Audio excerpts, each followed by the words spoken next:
Hey everybody, I'm Christopher Green. You're watching AMTV, Alternative Media Television. It's of course Friday, October 21st, 2016. We are just wrapping up the day, but I did want to make this breaking report. The internet is down in large parts of the country on both the East and West Coast. And rumors are swirling around the internet, and of course the mainstream media and Hillary Clinton and all these people are speculating and blaming the Russians, which I highly doubt. Take a look at this story. First off, just a few hours ago, WikiLeaks tweeted that heavily armed police appear outside the Ecuadorian embassy in London, where Julian Assange has political asylum. This was taken Tuesday morning, and you can see the image here. I'll blow it up. Heavily armed police at the Ecuadorian embassy outside in London. What are they there for?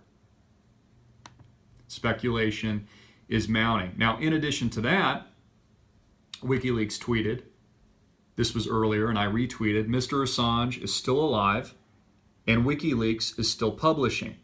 We ask supporters to stop taking down the US internet. You prove your point. You can see the hot spots where the internet has been taken down.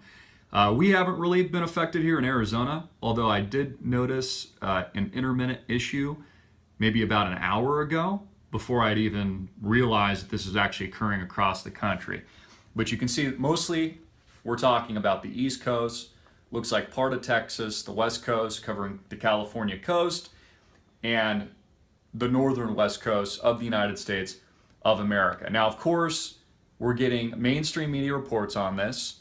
This is from NBC. Who shut down the U.S. internet Friday? And you can see the service outage map. So basically, a huge attack of some kind is coming in waves across the country right now. It says multiple waves of online attacks blocked many major websites Friday, at times making it impossible for users on the East Coast to access Twitter, Spotify, Netflix, Amazon, Tumblr, Reddit, and other sites. The cause was a large-scale distributed denial of service attack, a DDoS, against New Hampshire-based internet performance company DYN, spelled D-Y-N. The attacks made it difficult for users to access many popular sites beginning at around 7 a.m. Eastern Time and continued throughout the day. So here's what I'm warning about in this video. This could be potentially a major false flag.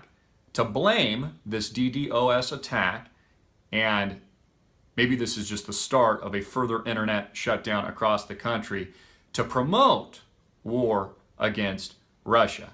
Now, I reported yesterday in the shocking truth about last night's debate that there are 10 warships moving across Europe right now, Russian warships on their way to Syria to bomb the shit out of the insurgents that have been largely created and legitimately, factually armed and funded by the United States government. You know, ISIS, the Israeli Secret Intelligence Service. So this is very concerning.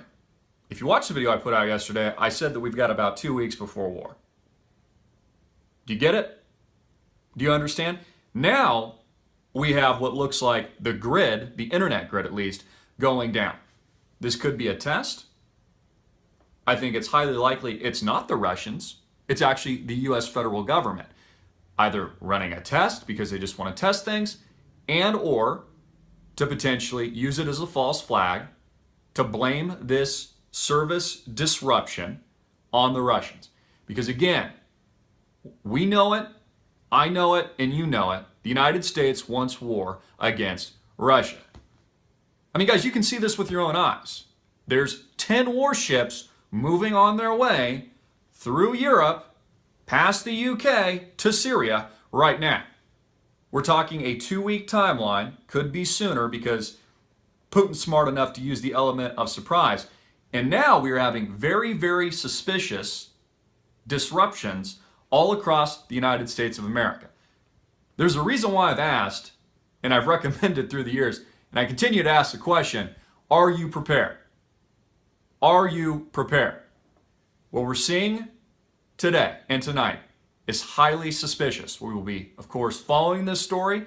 I would also like to hear from you if you're on the East and or West Coast, and or you're having any kind of internet connectivity disruption issues. Please put your comment, put your question, feedback in the box below. Also, feel free to send us a tip. Go to our website at amtvmedia.com and click the Contact Us button to send us any pertinent information. Again, I'll emphasize, warning, this could very likely be a false flag attack. Either a test being run by the U.S. federal government just to test the internet grid out, and or to use it as a smokescreen to justify war against Russia, because it's a part of the agenda. Hillary wants a no-fly zone in Syria. Putin does not. He's going to protect his ally in the name of Bashar al-Assad, and he's just about to fire in massive scale on the insurgents the United States are supporting on the ground, the jihadi terrorists that the U.S. has created, funded, armed. We're getting a war, folks. It's very, very real and very, very legitimate. Get it out everywhere. Make it viral. Hard hitting it in your face. I'm Christopher Green, and please click the link below to support us. Peace.